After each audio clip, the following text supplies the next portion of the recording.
Being competent doesn't make you respected. It makes you invisible. If you're quiet and capable, this explains why effort stopped working. Competent men like me and you assume results speak for themselves. And honestly, it sucks to say, but it doesn't. I remember myself growing up in the Marine Corps. I've always been a hard worker. I've always been the one to take up and get the job done, but didn't really broadcast everything that I did. When it came down to things I wanted to do, the person who speaks the loudest, the more extroverted guy who got to know everyone else and broadcasts their achievement to others, or spoke a little bit more, or maybe show a little more signal to others of what they did, those are the ones who got selected over me, who worked hard but didn't broadcast as much. And later down the years is when I realized that visibility is different from execution. Sometimes you just need to speak up for yourself and what you do a lot more than you normally would. Also, most people don't notice work, they notice signals. Who is the person who gets referenced a lot by others? Who seems certain? Who seems important?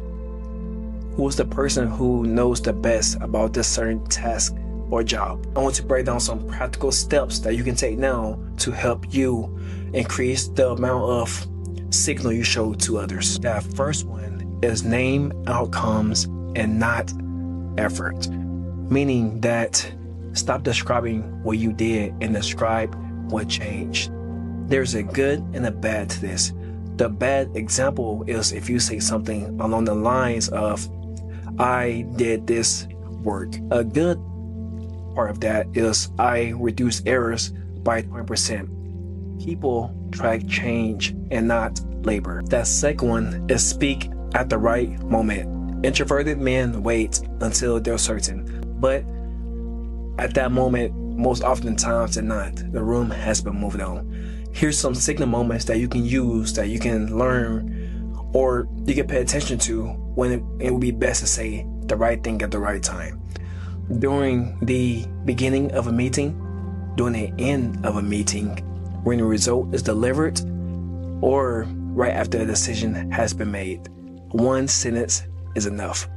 For example, once a meeting has ended, you will say, before we move on, here's what this decision unlocked, or here's what we talked about. Say the things that you talked about and then say, do we all agree? Try to take ownership of the whole thing and then get others to become part of the process to help you become the overall subject matter expert in that particular thing, or the person people reference as the leader in a certain conversation topic. That fourth one is to ask framing questions. Questions, what do I mean by that? Questions that frame authority or frame problems that could potentially happen, signal authority more and faster than statements. What do I mean? If we're working a task, you will say something, well, a bunch of things along the lines of, what does success looks like? What would this look like if it breaks? Who owns the outcome of this overall project? If A happens, then what will B do?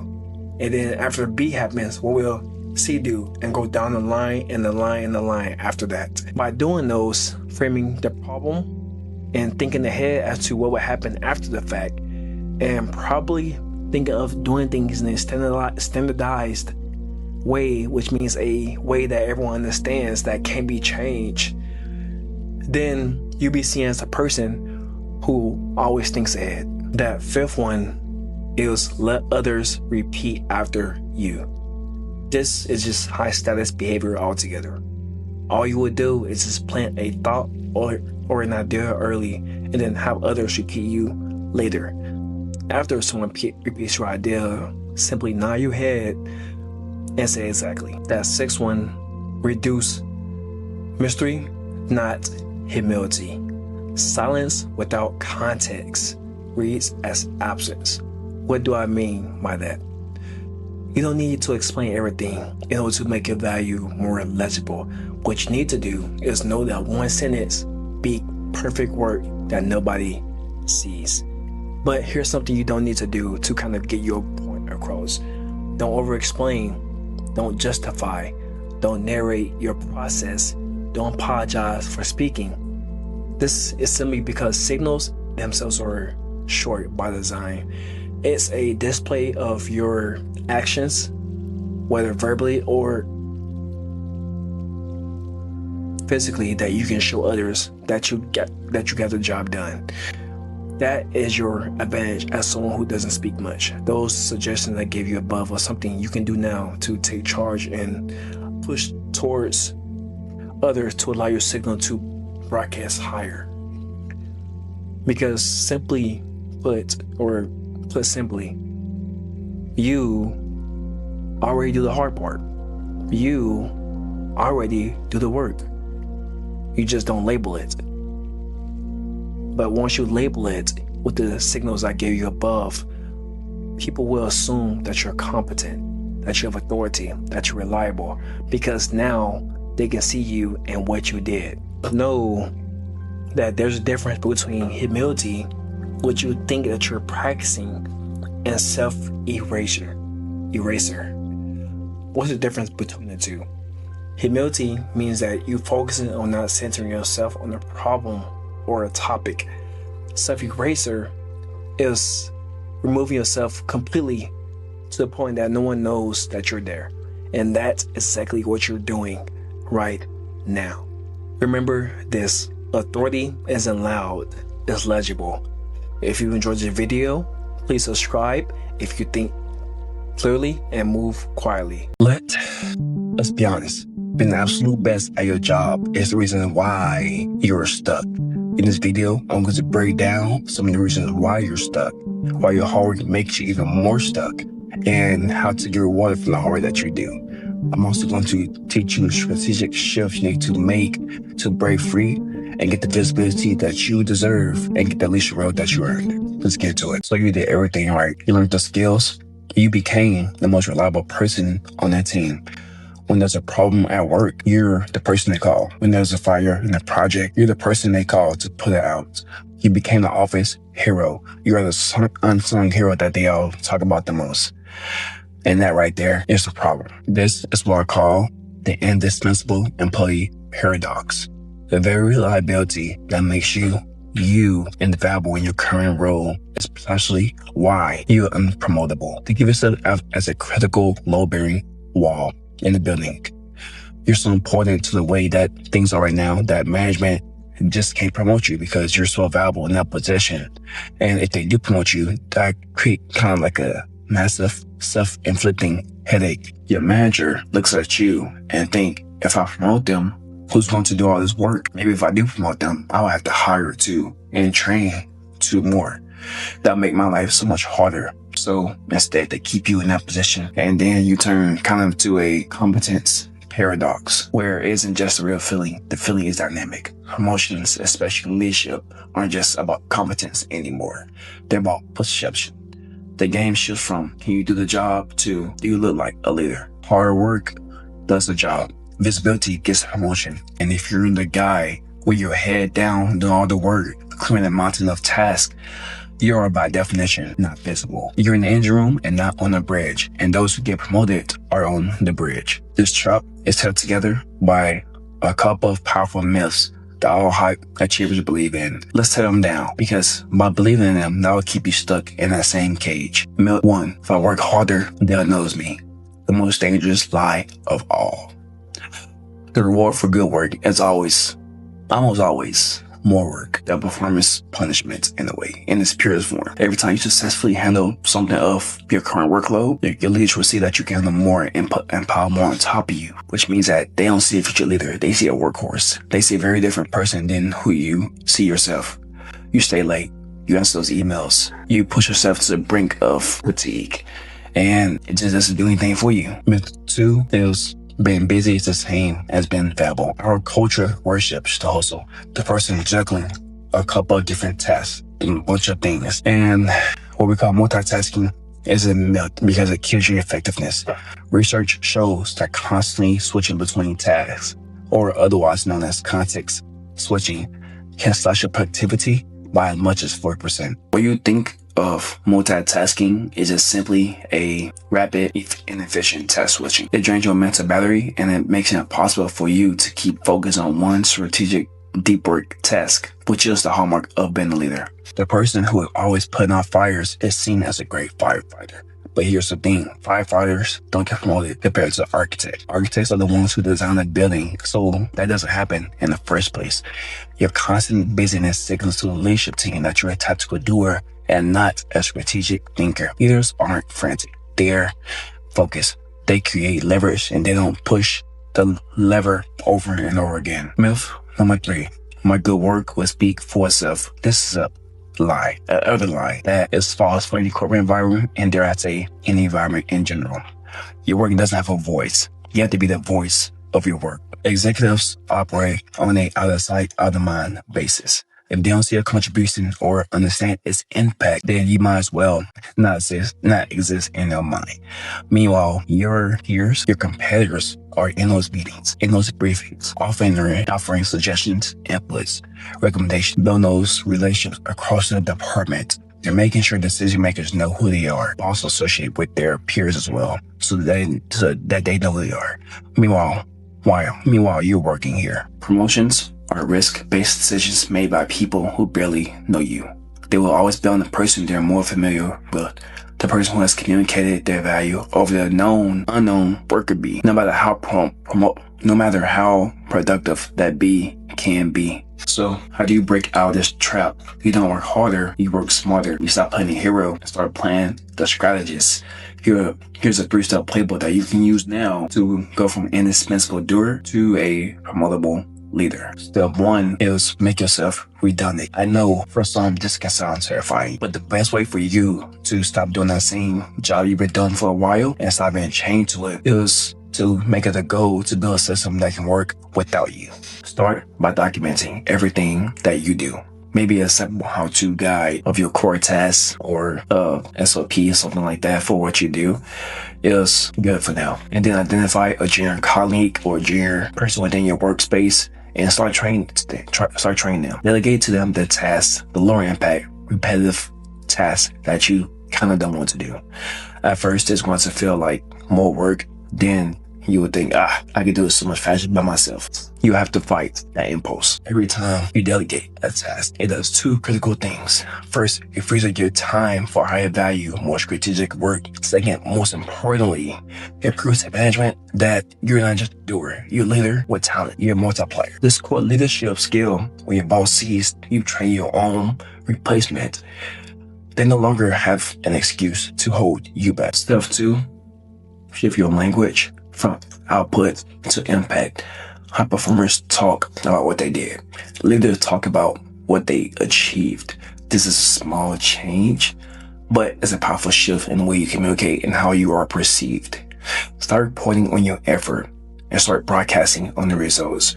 For example, I finally finished a 50-page essay. Change that to the new sales analysis that I put together shows a 15% increase in the growth opportunity in the European market that we can jump on this quarter. Instead of saying I spent 100 customer support tickets, start saying by digging into our top 3 customer complaints, I've mapped up a new process, a new system that should cut our ticket volume by 25%. See the difference? The first one is about labor. The second one is about the business bottom line. One sounds like an employee reporting on task. The second one sounds like a leader spotting opportunities. Frame your work in a language that the business would show impact from, and you'll start sounding like you're the next one up for the next promotion. Step 3, master strategic visibility. Visibility isn't about being loud or bragging. It's about making sure the right people see the value that you're creating. Here are 2 simple tactics. First, become a master at follow-up email. After a meeting or brief, send a follow-up email immediately, saying something along the lines of, great discussion. To recap, we came to a decision of X and Y. My team will be working on Z. We plan to give a brief to everyone on XXX date. This shows you that you're a person of action and a driver of action, and that you create clarity for others. And it also creates a paper trail for you to show your contribution to the overall goal or business. Second, volunteer for a high visibility, cross-functional project, even if it feels a little bit intimidating. These are the projects that will get you from leaders from other departments. Being known as a valuable contributor to departments are good. Being known as a sharp, collective colleague who also solve problems around the whole company is great. That's how you get your name on the promotion shortlist. The office hero isn't some tragic leader or tragic figure. They sacrifice their time and energy for the team, only to find themselves stuck in the same spot, doing the same work or doing more work than they originally did before. But the truth is, companies don't promote heroes. They promote leaders. Most men think handling disrespect requires a clever comeback or raising your voice. They think loud equals strong. They are wrong. When you react to disrespect with emotion, you hand over your power. You prove that they can control your state. The most dangerous men in the room don't scream. They don't argue. They use silence as a weapon. Today, I'm going to teach you 3 psychological tactics to dismantle disrespect without saying a single word. This is how you win the interaction before it even starts. That first tactic is a 3-second void. When someone insults you or cuts you off, your instinct is to answer immediately. Don't. The reason why is because that comes from a fight or flight reaction. Let's say you're facing a situation where there's a bear and there is you going through a forest. Well, what would you do? Would you attack the bear? Would you scream at the bear? Or would you run away? That is the reaction that you're going through in that moment. Here's some tactical steps you can take now. When they finish speaking, count to 3 in your head. Do not look away. Keep your eyes on them. And now you may be asking, why does this work? Silence makes people just in general uncomfortable. I don't know the reason why. It just does. I guess most people want to just talk. They expect a fight. When you give them nothing, their brain starts to panic. They often start stuttering or backtracking to fill the silence. Some of the things you can say, or some of the things that you can think about, is you aren't really ignoring them. You're just expecting them.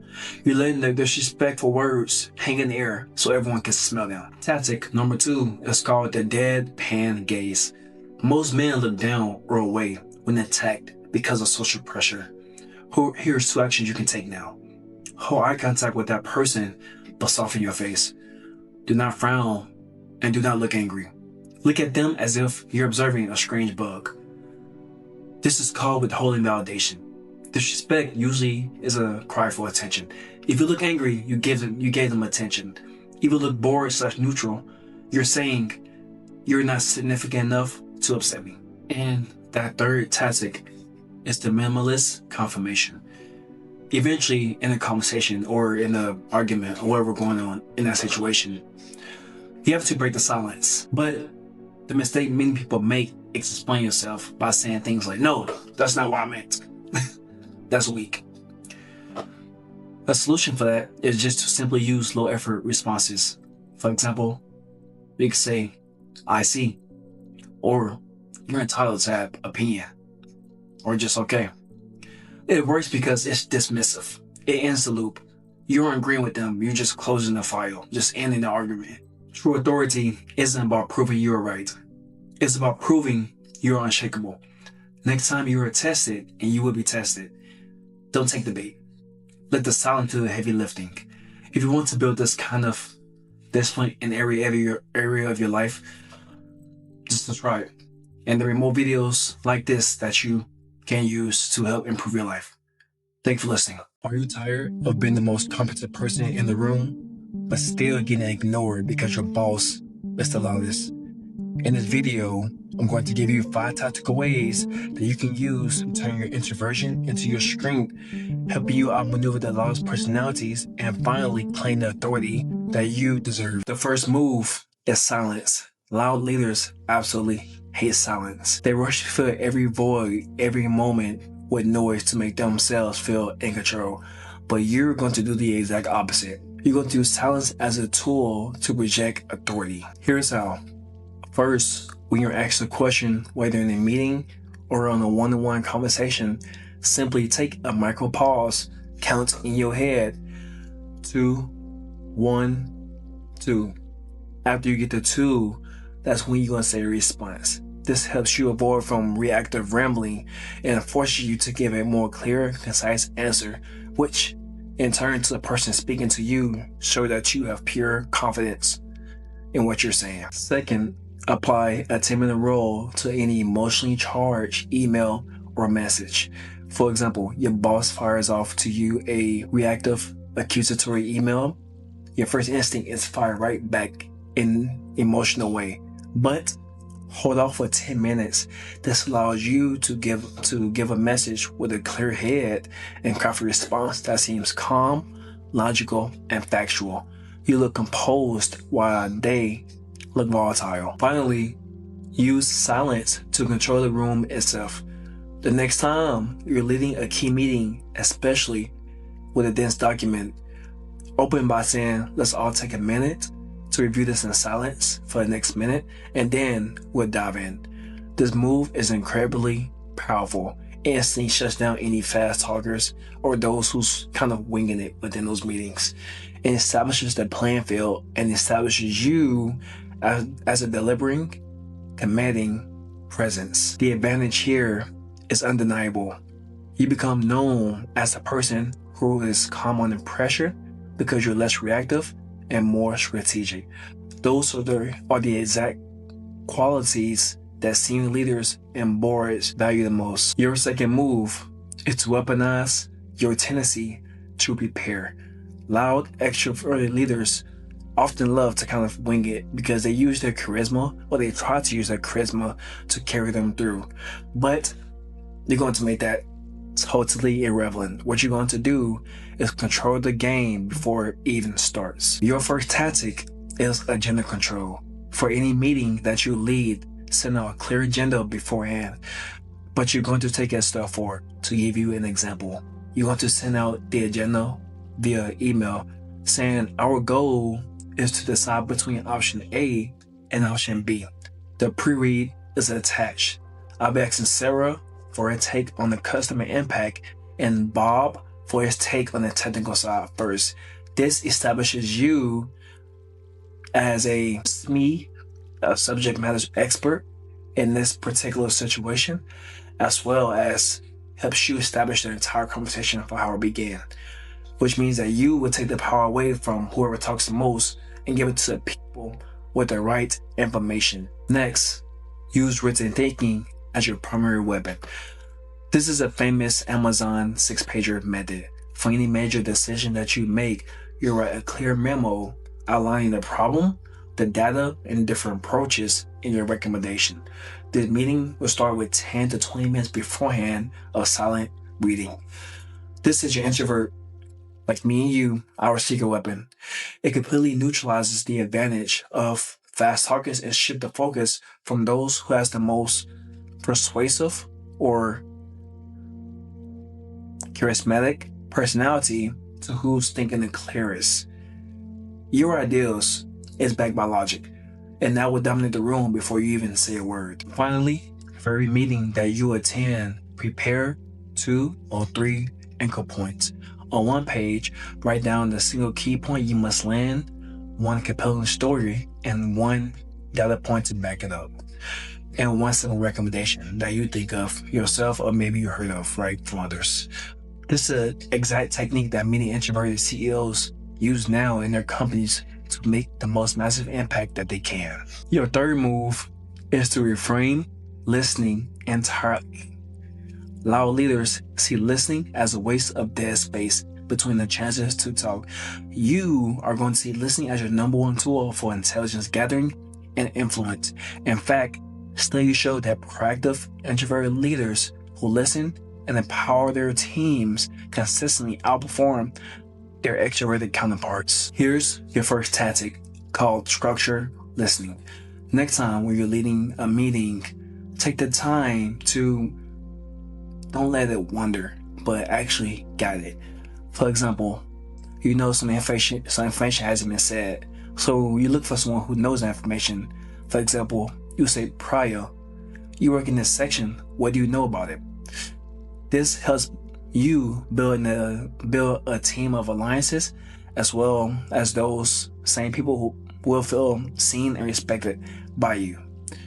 You can also show deep curiosity from the team you're working around or the meeting that who you have the meeting with by asking questions such as, what are we missing here? Or what's the best argument against my point or against what I'm proposing, instead of just repeating your same point over again. Your second tactic is engaged listening in one-on-ones. This is where you build the deep trust. Use short, powerful prompts to go deeper. Instead of just nodding along to what they're saying, say, tell me more about that, or what does that mean? And then refer back to what they're telling you about, saying something along the lines of, so if I'm getting this right, the core issue is the customer and XXX did XXX. Is that right? This makes people feel truly understood, and they'll start bringing you the critical information, the risk, the opportunities, and ideas long before they tell anyone else. The quiet advantage here is huge. You become the center of a powerful information network, while the loud boss is broadcasting, you're receiving. The information edge leads to more influence, better decision making, and a team that's fiercely loyal to you because they feel heard. Now, it's a good time to pause. Out of the 3 moves, strategic stillness, owning the preparation, and power listening, which one feels more natural to you? Let me know in the comments. I'm curious kind of to see where most of you would land at. The 4th move is about building trust and authority without having to constantly brag about yourself. Quiet leaders can build trust incredibly fast by making and operating principles crystal clear one time, and then executing with ruthless consistency. The best example of this comes from Doug Conant, the former CEO of Campbell's Soup. He took over a struggling company. He then created a 1-page document for his team that explained his values, expectations, and how he planned to run things. He then walked each leader through it personally and then said, if I behave consistently with this, you can trust me. If I don't, you can't, but at least you know. You can do the same exact thing. Create a simple 1-page memo called How I Work, My Operating Principles. In it, define your values, like we prize directness over polite vagueness or no surprises. Outline how you make decisions, what data you need, and how you want conflicts handled. Then walk your key stakeholders and your team members through it one-on-one. This isn't a lecture, it's a conversation. Ask them, is there anything that concerns you? Does any of this make your job harder? This single act of asking for feedback builds immediate buy-in. After that, your job is complete. Be ruthlessly consistent. When your words and your actions always align, you become a high-trust, predictable leader. Your team knows exactly what to expect, which builds a profound sense of psychological safety and stability. Your quiet advantage is that you front-load all the work building your brand. You establish clarity and authority in a single focused action. After that, your consistency does the talking for you. The final move is called selective loudness. The most effective quiet leaders aren't quiet all the time. Instead, they deliberately, intensely, and unmistakably become vocal on the tiny set of issues that really matter, while staying quiet on everything else. First, choose 1 to 3 hills that you're willing to die on. These should be tied to your core values or strategic non-negotiables. Maybe it's product quality, ethical conduct, or one specific strategic bet that you believe in above all else. These are your selective loud topics. When one of these topics come up, your energy has to shift. You speak early. You lean forward. You use clear, unambiguous language. You say things like, this is a line we will not cross, or we will continue to invest here, no matter what.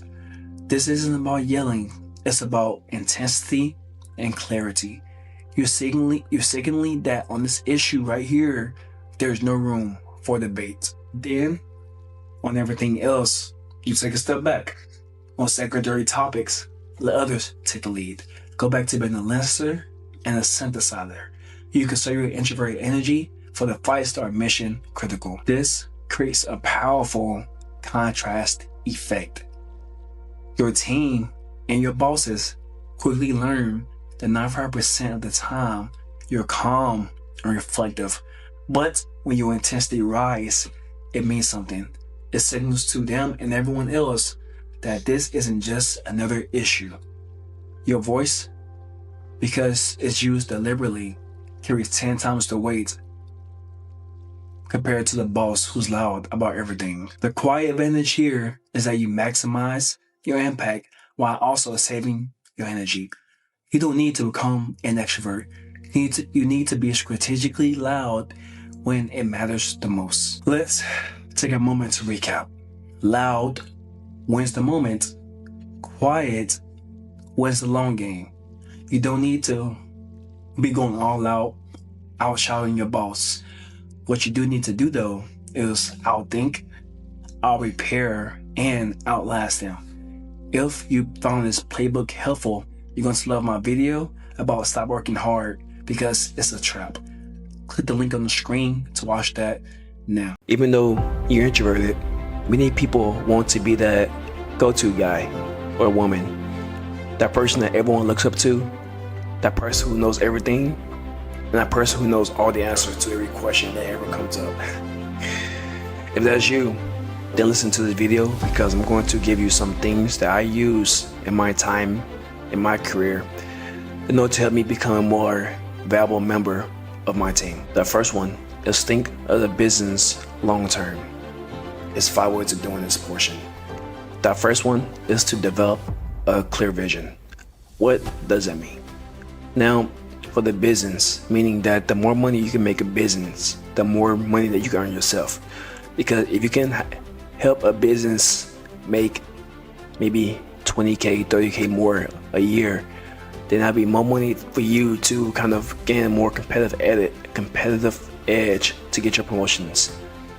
If you help a company save about probably the same amount, 20 to 30K a year, that gives you a more competitive edge of what you want from that company, which is why you need to develop that clear vision of where you want the company to go and where you see yourself within that company. Because if you're just there without purpose, without meaning, that's good and all, but it won't really fuel you for anything greater if you do get the opportunity. That second one is to build those systems. What do I mean by that? Meaning build stuff that you believe can help you make the process easier. Whether that means you, because think of a process, you going over a sales script every single day and then going over the sales call, prepping yourself up. It's this quote that goes, people will think you're more intelligent by doing just 10 minutes of prep work. What does that mean? If you're in sales, then that would just mean you taking maybe 10 to 20 minutes, prepare yourself to get to know your client, who you're going to be on the phone call with, see and keep finding them on Facebook, who their favorite football team is, their parents, or maybe just their wife, and just use it as like a conversation topic. Or you can get more about business if you need to by figuring out more about that business before you hop on the call, so that when you get on the call, you don't seem less intelligent, you don't seem less dumb. Another way you can apply this is if you're in the system and you already have your rules set up for how you do your job on the computer. For example, if you send emails out all day, you can set up a rule or something of where to send emails out based on your priorities and how you want it to go through. Or if you work on systems, you can set some type of process up, like an automation process, in order to help make tasks, small, menial tasks, more faster and completed more efficiently. The next one is to develop people and relationships, meaning that you need to surround yourself with people and a relationship that you believe that will help you grow and be better and just become a more developed individual. Think about it like this, or this is how I like to think about it. Find the best person who's at your job and double what they do. Meaning that if they, not work hours, but their workflows.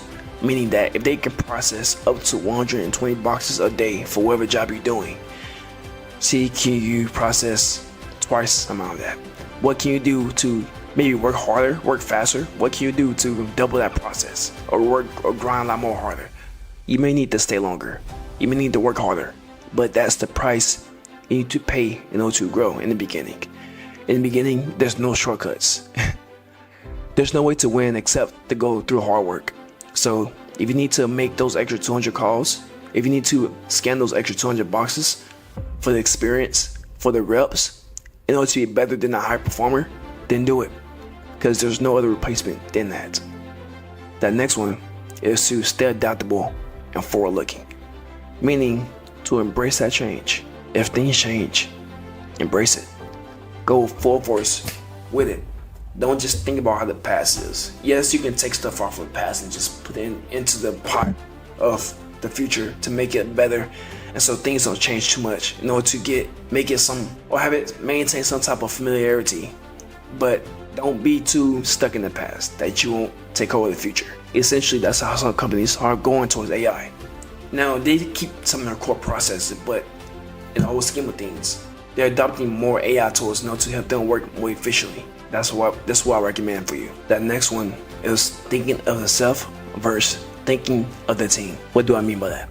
Thinking of the team deals with you focusing on your own personal goals, your growth, and your own recognition. You seek those individual achievements and rewards. Thinking yourself can lead to isolated decision making. Now, when you think of the team, you prioritize shared objectives, collaboration, and collective success. You build trust, foster relationships, and elevate everyone's potential. You encourage diverse perspectives and stronger solutions. Now, an example of this is if you're working at your job and you're done, a simple question people may be asking at their job. Some may be coming with a entitlement mindset, as in, I wonder if I'll like them. But in a way, in order for you to become a more charismatic and a more valuable employee to your team, think of it as, how can I help them? How can you make your other coworkers' job easier? What can you do to help them go home earlier? Because people notice. Maybe it may not be noticeable at first, but goodwill compounds. Maybe it could be your boss asking your coworker who you think the best person is for the job. And your name kind of comes up because you're the go-to man. You're the person who helps everyone goes home. Maybe the regimental manager, whatever, regional manager, come to your boss and ask him who's the star employee, who's the one who helps everyone else around instead of worrying about himself or herself. They'll say your name. Goodwill compounds. The more you focus less on yourself and more on others, the easier your life will be in the end. And the more it will compound. Now, I'm not saying this will be for everyone. Every situation has its own contradictions, its own constraints. But if you try to do this, I'm sure that you'll be repaid for it. This next one is build those relationships. Start with your coworkers first, meaning that get to actually know them. But don't force the relationship. Don't be the one who's constantly talking when they tell you to shut up. You need to learn social cues if that's you.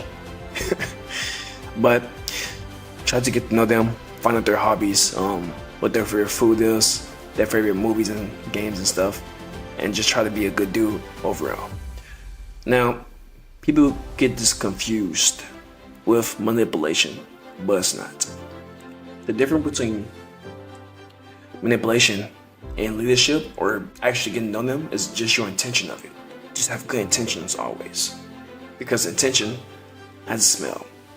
Now, get to know your boss as well, meaning that don't be a fucking goody two-shooter. Don't be the person who always in your boss's butt, like for lack of a better word, always trying to figure out what he's doing next or how can you help him out. Don't be that guy. But when the opportunity comes up, get to know him, talk to him, find out their favorite hobbies, see what can you do, to make it better, and to build that trust. Let me give you an example. Imagine that you're working on a project on product development, and your boss constantly asks you questions and not allowing you to work. Every single step you take asks you, how can this be better? What can you do to make this better? What has he been doing? What has he been doing? What have you been doing? Now, people could see that as a intrusion on their job, but others could see it as a lack of trust because you haven't really earned your boss's trust yet. And the best way to do that, to earn his trust, is to give him more information than needed. Provide him every information in every part of the step. If you have that type of boss who does that type of boss who kinds of micromanage you, this is my best way to go about doing that part. This next one is to focus on quality work and execute consistently, meaning that the small details matter in your job, so care about them. Now, that means that if you're given a task or anything that you need to accomplish, then try to do so in the best of your ability. A secret cheat code that I learned, for me, I was a senior drum instructor in the Marine Corps for recruit training at one point. And for me, my job got kind of overloaded because of the amount of admin paperwork I did.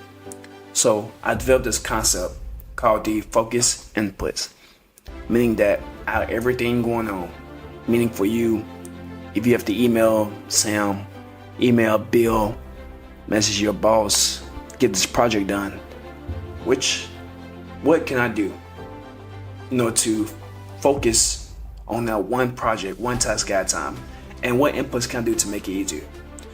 Meaning, for focus, what does that mean? Meaning focus on one thing. You have one single focus on one thing. And how do you do that?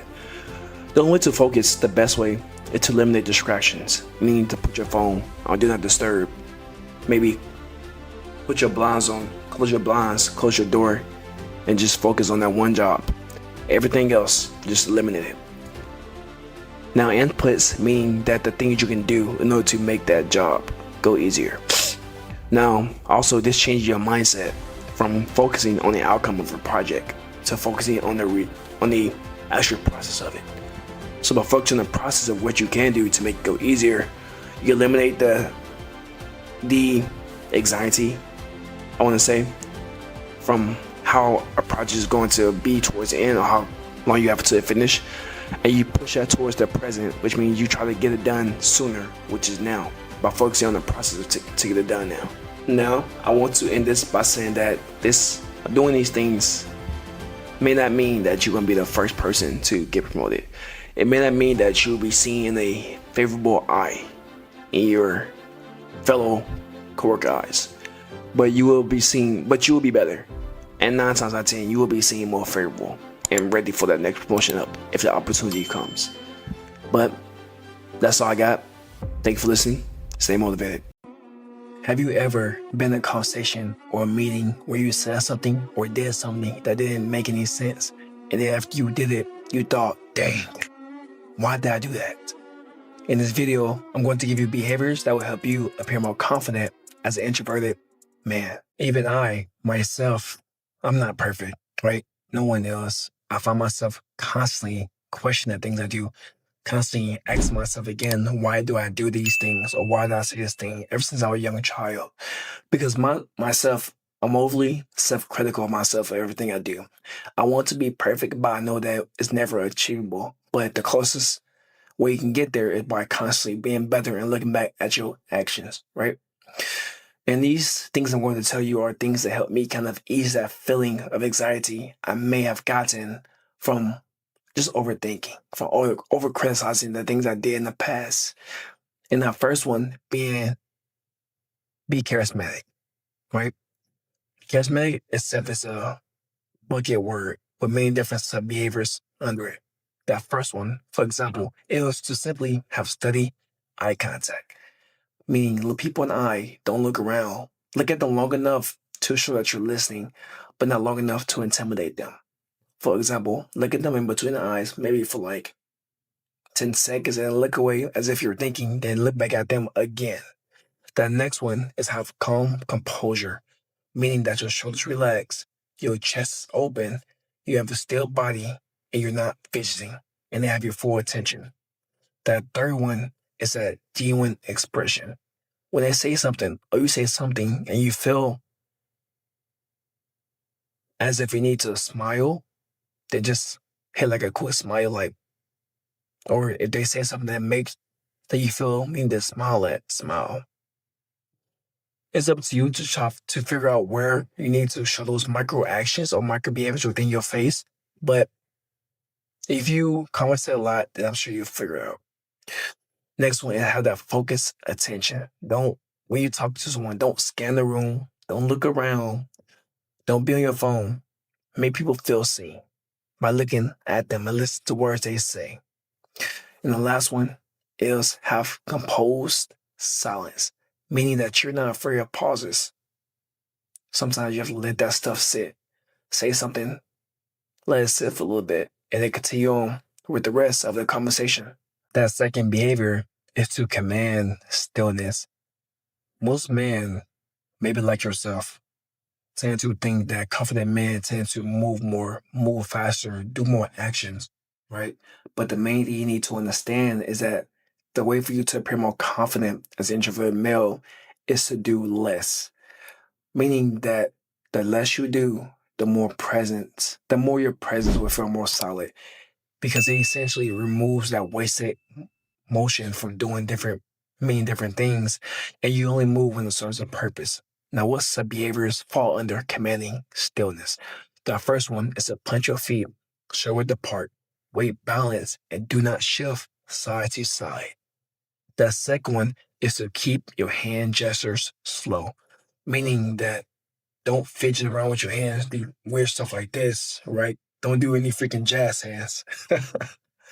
Just keep your hands slow, move with gestures that make sense, but don't move too much where it seems like you just going everywhere, right? That third one is to move slow and precise. Do not use any wasted motion, right? Every motion just seems like a choice and not like a reaction to an action. And the last one is to hold your posture under pressure. When you feel someone challenges you, trying to break your stance, meaning if you see someone walk towards them as well, but try to maintain the same motion, the same way you're walking, try to walk towards them the same way, and don't change it the way you walk unless you have to. And behavior, number 3 is the best one because it's something that I believe that us as introverts, we do more of, but we sometimes don't think about. And we don't use it the best way that we can, which is speak like you mean it. Every word that you say can mean something, as long as it makes sense, as long as it correlates to the topic at hand. Confident men don't just fill space, they speak like they mean it. Their words carry weight. You simply don't need to sound dominant whenever you speak. You just need to sound more certain. You just need to make sense. You need to sound clear. And the power is in how you speak, not how much you speak. Now, what behaviors make up that? The first one is to simply slow down. Myself, I speak fast naturally because my mind thinks faster than the words that come out of my mouth. So sometimes I have to kind of take a step back and say, boom, what am I doing? Let me slow it down a little bit. So I catch myself a lot whenever I start speaking fast. But when you speak, slow down a whole lot more in order to help others gain a better understanding of what you're saying, right? Fast talking itself make the words seem like they're indispensable, meaning that they don't really matter. The people who's listening can just kind of throw those words away. Slower pacing makes the words you say carry more weight, makes it make more sense. The next one is drop your tone. And every sentence, in almost every sentence lower. And trying to raise your voice towards the end. Otherwise, it just seems like you're seeking approval. Also, eliminate the filler word like, um, you know, myself, whenever I have to say some things or something I'm thinking about, I just stop talking. I say like a lot, not a lot, but it's something that I'm trying to improve on by taking away from my vocabulary and reinforcing that with silence. But as I said before, I'm not perfect, so it's something that I'm working on myself. Now, also, you can learn how to cut that fluff, meaning say what really matters to you or to the topic and then shut up. Say what needs to be said and shut up. Don't say more. Don't over apologize, don't over explain. The less you do extra stuff when it comes to speaking, the better you appear, the more confident you will seem. If you're interested, I have my podcast and link in the description. Give it a try and listen to it. But that's all I got. Thank you for listening and stay motivated. You shape-shifted to survive. You blended in to stay safe. You learn how to survive and live like everyone else. So well, that now. You don't even know who you are when you're finally alone by yourself. Most introverts don't get drained by people. They feel like they become someone else around them. You're told to be more open, more fun, more social. So you laugh way more than you want to. You say yes even when you don't want to. And you may not want to admit it, but you also tone down your depth, as in your mindset, because you don't want to be labeled as too serious. Over time, that fake version of you starts taking over. And maybe you're stuck, disconnected from who you used to be, but not aligned to who you actually are. But here's the question nobody asks. What happens when being liked comes at the cost of your identity? When you wear a mask long enough, it starts kind of feeling like protection. But protection has a price. You lose your voice. You hesitate to speak your mind. You question your instincts. And you feel numb around people. But you can't really explain why. You can't build confidence from pretending. You can't grow while hiding. And most importantly, you cannot respect yourself while constantly betraying your truth. But how do you find yourself even after years of acting like someone else? Step 1, audit your mask. Ask, when do I need to perform? What spaces make you fake your energy? Step 2, reconnect with solitude. Not just silence, solitude. Read, journal, go for walks. Let your real thoughts come up without a filter. Step 3, build an alignment. Start small. Say what you actually believe. Post or reflect your values, not what trends. Speak up, even if your voice shakes. You don't need to be loud to reclaim yourself. You just need to be honest. But even honesty itself is dangerous if you don't know how to protect it. Introverts do not just want freedom.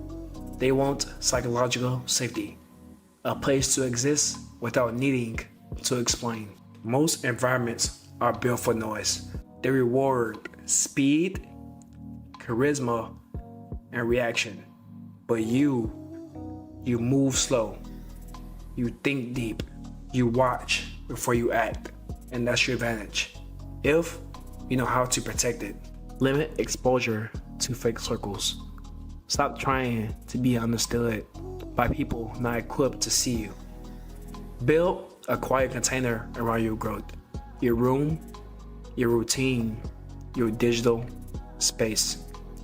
You don't owe access to everyone, especially when the access costs your clarity. And once you protected your inner world, you can finally start building something and preparing something for yourself that reflects who you truly are.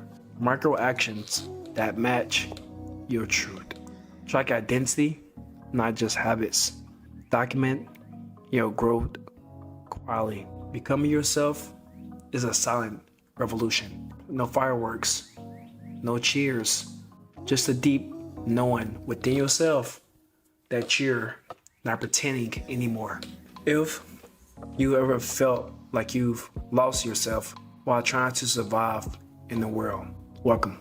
Now you can start coming back to your real self.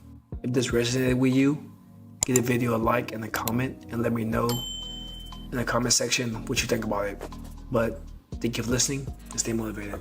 For those introverts, you've probably been told that you need to speak more, to fake it till you make it, to be confident.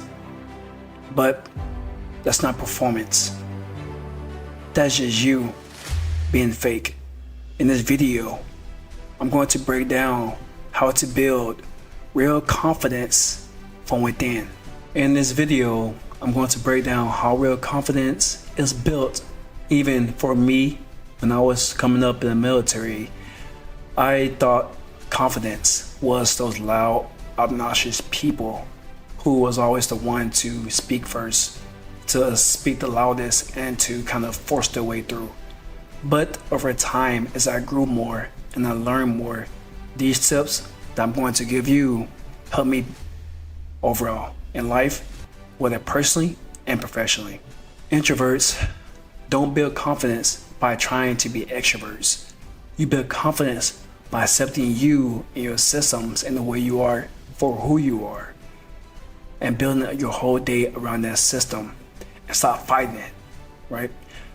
I remember how I was used to kind of adopt this mindset, because back in the old days in the military, we used to adopt this mindset of being a hard charger, right? Which is good nowadays. Some people need it. Some people, you need to use it, you can. But that's not necessarily the best way as an introvert to do, right? We prefer those more engagement and those one-on-one interpersonal level conversations instead of being a first person to yell at someone, right?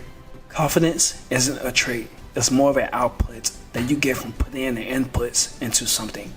For example, you put in a daily routine for your working out and reading a book. Eventually you gain a confidence because you know you're a little bit smarter by reading a book. You know you're a little bit stronger by going to the gym, right? And confidence starts when you start stacking those small wins up over time. Whether you can do something simple like making the bed, or maybe going for a walk outside around your block or something, those small wins is what help build confidence over time. Now, for me, my wins personally started when I first joined the military and I finished boot camp or recruit training for the Marine Corps. And then after that, you learn to kind of take every day by day. So you build daily disciplines based on your everyday routine, as everyone do. Make your bed, ensure your room or your house is clean, and ensure that you have a clean area overall. That what makes and that what builds confidence overall. Real confidence isn't built through comfort. It's built through controlled discomfort. Meaning for me, as an introvert, me speaking to the camera like this or posting stuff online that I know that would be looked at by my friends and family, and they would judge me based on their perception of me now. But you care, but you don't care, because in the end, who's gonna be there for you when you die? Your close friends, your family, maybe. But in the end, it's just going to be you on your deathbed, right? Meaning that the people who make fun of you now, the people who tease you now, or whatever, they're going to die eventually. And then what? Are you really going to let Sally Mae ruin your life, or make you not post that content, or start your product, or start that business because of her judgment or feelings towards you? No. So start now. Most introverts reflect, but they don't really reinforce what they reflect on. For example, let's say that you got an award or a trophy for something that you did. You was happy in that moment, but in that moment quickly faded away, and then you moved on to what's next. Next time something like that happens, take a moment, take that feeling, and hold it in your hands and own it, because that's something that you earned. I know for myself, whenever I graduated drill instructor school, looking back at it introspectively, I thought about this a couple months ago, that I've always wanted to be a drill instructor since I was a sophomore in high school, and I was back in 2016, right? I'm 26 now. And the grind to become a drill instructor was tough. But once I walked across that stage and I put that campaign cover, which is like the hat they wear on our head, that feeling quickly faded, and I was on to like, what's next? What battalion or what company am I going to, right? Looking back introspectively, I could have taken that moment and owned it, but I didn't. It doesn't really affect me as much, but those little wins right there is what helps you build those small, tiny bits of confidence over time. To be honest, you already know this, but confidence doesn't come from pretending. It comes from alignment. And the more you put inputs in to build your confidence up over time, the more confidence that you would have, the more micro discomforts you expose yourself to, the more confidence you will have overall. The feeling may not get easier. You may still feel uneasy overall, but your ability to step forward in the things that make you uneasy, the things that cause you discomfort, will become easier, because you have this whole, like, not graveyard, but you have this whole road of things you overcame to use to your benefit, right? I also built a system called the Execution Framework for free. Just click the link in my description and give it a try. It's used to give you clarity if you don't have any, and kind of give you like a more of a direction you can take in your life. But that's all I got. Thank you for listening, and stay motivated.